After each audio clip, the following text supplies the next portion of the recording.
청년 시절 신앙생활을 할 때 수련회나 집회에 가서 말씀과 기도를 통해 은혜를 받고 생활 속으로 돌아와 변화된 삶을 살려고 다짐하는 청년들을 많이 보았습니다. 그곳에서 받는 은혜와 결단을 그러나 며칠 혹은 몇 주가 지나면 잃어버리는 경우도 많이 보았던 것 같습니다. 처음에 가졌던 그 경험이 흐지부지 되는 것을 많이 보았습니다.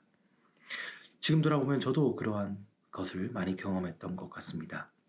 그렇다면 왜 그들과 제가 그 받은 은혜와 결단을 삶의 변화로 이어가지 못했던 이유가 무엇일까요? 아마 그것은 우리의 삶 가운데 저의 삶에 그리고 그들의 삶에 지속적으로 공급되는 말씀과 성령의 임재를 구하는 기도와 말씀이 그곳에 부재하였기 때문이라고 생각합니다. 오늘 본문에 나오는 제자들도 십자가의 사건 이후 크게 낙담하였고 문을 걸어 잠기며 두려움에 떨고 있었지만 그들이 사망 권세를 깨뜨리고 부활 승리하신 소식을 들음에 예수님의 방문에 그들이 기뻐하였고 예수님께서 그들에게 복음을 전하는 사명을 주셨음을 받고 그들은 새로운 삶을 살아남아야 했습니다. 하지만 그들은 예수 그리스도의 부활 사건과 또 예수님의 사명을 듣긴 하였지만 그들 생활 가운데 하나님의 사명을 이루어내는 것을 엄두도 내지 못하고 그들은 다시 자기의 공양 땅인 가나안 땅으로 갈릴리 땅으로 돌아가는 모습을 오늘 본문 말씀에 보여줍니다. 오늘 2절 말씀에는 베드로와 도마, 나다니엘 그리고 세베대의 아들들과 다른 제자 총 7명이 같은 공간 가운데 있는 모습을 보여줍니다. 이들은 모두 예수님의 사명을 저버리고 갈릴리 바다로 돌아간 것이죠. 그리고 3절에서 말씀에서 보든 이들은 예수님의 부활의 사건의 증인이 되는 그러한 하나님의 사명을 살아내기 시작한 것이 아닌 그들이 이미 예수님을 만나기 전에 경험하였던 그들의 생업이었던 물고기를 잡는 생활로 다시 돌아갔음을 오늘 본문에서 살펴볼 수 있습니다. 오늘 이들의 영적인 상태는 4절 말씀에서 예수님께서 바닷가에 계셨으나 아무도 알지 못한다는 모습에서 드러나는 것 같습니다. 날이 시작하는 시간이기에 빛이 보이기는 하지만 예수님이 그곳에 계시기는 하지만 부활의 소식을 듣기는 하였으나 그 빛을 완전히 받아들이지 못하고 자신들이 그것을 알지 못하는 상태에 있음을 이 본문 4절 말씀은 표현하고 있는 것이죠. 예수님이 그들을 친히 찾아주셨으나 예수 그리스도의 임재는 아직 그들의 마음 중심 가운데 들어가지 못하므로 그들이 예수님을 알지 못하는 상태에 놓여져 있는 것입니다. 고난주간과 부활절을 보내며 우리는 주님의 고난에 대해 묵상하고 주님의 부활의 기쁨에 참여해야 했습니다. 하지만 우리의 일상 속에 하나님의 말씀과 또 주님의 임재와 연결되는 기도와 말씀의 묵상의 시간이 없다면 우리는 주님을 우리의 삶 가운데 주님께서 우리 삶 가운데 이루기 원하시는 주님의 사명을 지켜내지 못할 것입니다. 그 사명과 비전을 잃어버리고 주님의 음성을 듣지 못하는 정말 우리가 은혜 받고 사명받은 이전의 상태로 우리는 돌아갈지도 모른다는 사실을 기억해야 합니다.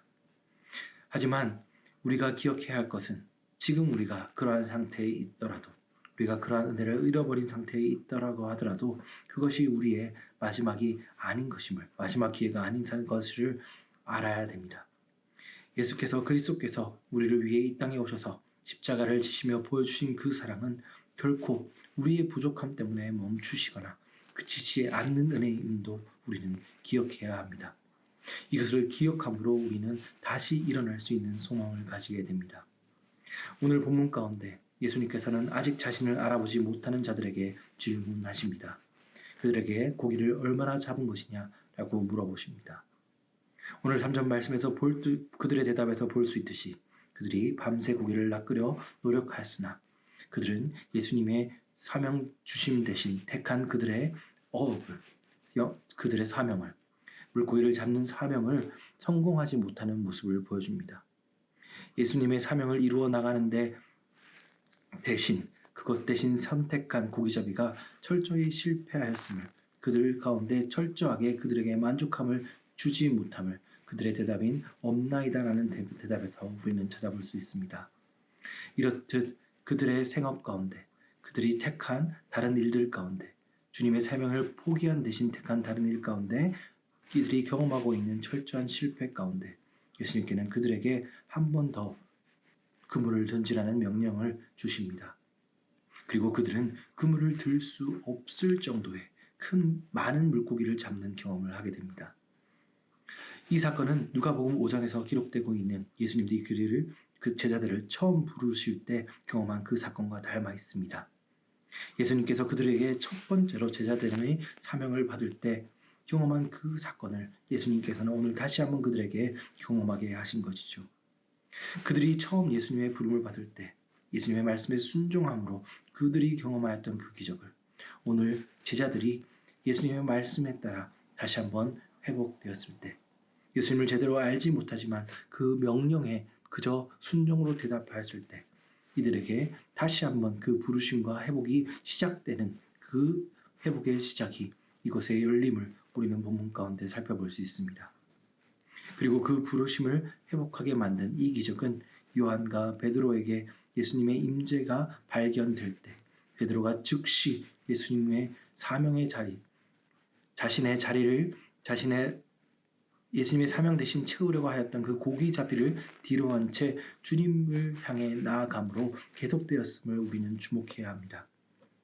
우리의 삶 가운데 주님의 임재와 사명을 잃어버릴 때 우리는 그것을 다른 것으로 채우는 노력을 하기도 합니다.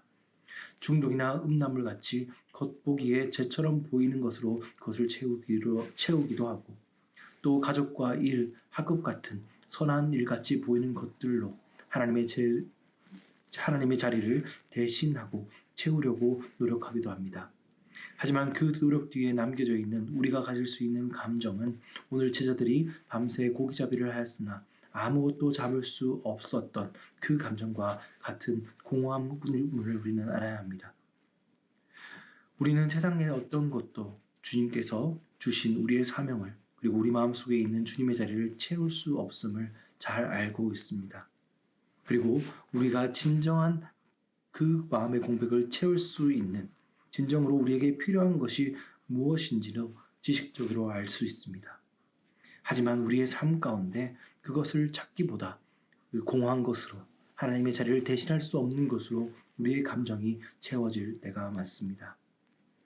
그렇게 우리는 우리의 삶 가운데 주님의 자리를 채우려고 했던 그것을 떠나 주님의 음성을 듣기 위해서 말씀의 자리에, 기도의 자리에 나아가 주님께 말씀을 듣고 응답할 수 있는 그 말씀의 순종함이 우리 생활 가운데 있어야 되는 이유인 것입니다. 우리의 욕망과 우리의 방법을 뒤로 한 채 주님께 나아갈 때 주님의 회복의 임재가 주님의 은혜와 우리의 감정을 회복하심이 우리에게 임할 수 있기 때문입니다. 우리의 일상 가운데 우리의 삶 가운데 주님의 사명이 희미해짐이 있으실 줄 압니다. 그럴 때마다 우리가 사랑한 것들, 우리가 욕심 가지고 이루려고 했던 것을 뒤로하고 주님의 말씀을 듣는 주님의 음재 가운데로 나아갈 수 있는 삶의 결단이 있으시길 주님의 이름으로 소망합니다. 이어지는 말씀에서 자신에게 다가온 제자들에게 물고기와 떡을 나누시는 예수님의 모습이 나옵니다. 제자들은 예수님 앞에서 아무 말도 하지 않은 채 그가 주신 떡과 물고기를 받는 모습이 오늘 본문에서 보여집니다. 예수님께서는 제자들의 지친 심신을 보시고 그들에게 추궁하시고 야단하시는 것이 먼저가 아닌 먼저 공급하시고 위로하심을 주신 것을 우리는 주목합니다.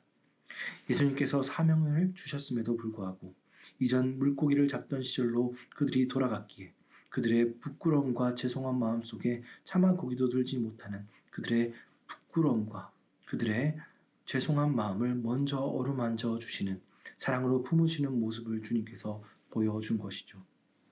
그리고 주님께서는 내일 말씀 가운데 이들의 사명도 회복시켜 주십니다. 하지만 그러한 사명과 하나님의 일을 이야기하기보다 주님께서는 먼저 우리를 품으시고 하나님이 우리 가운데 있는 공허함과 상처를 치유하여 주시는 것입니다. 사랑하는 성도 여러분, 이것이 주님의 마음이고 주님께서 우리를 대하는 방식입니다. 우리를 하나님이 일을 그저 대신하는 종으로 생각하는 것이 아닌 그가 돌보시는 영이요 우리가 그분의 사랑하시는 자녀로 주님께서 우리를 대하시기에 우리의 마음과 아픔을 그분의 사역과 일보다 더 먼저 생각하시고 우리를 품기를 먼저 선택하신다는 것입니다. 오늘 말씀을 묵상하시며 우리의 삶 가운데 주님의 사명 대신 그 자리를 채우려 했던 우리의 삶의 모습이 있다면 우리를 품으시고 먼저 회복시키는 주님의 임재 가운데 나아갈 수 있는 말씀과 기도의 자리로 나아갈 수 있는 모든 오랜 잔인 교회 성도님들이 되시길 주님의 이름으로 축원드립니다.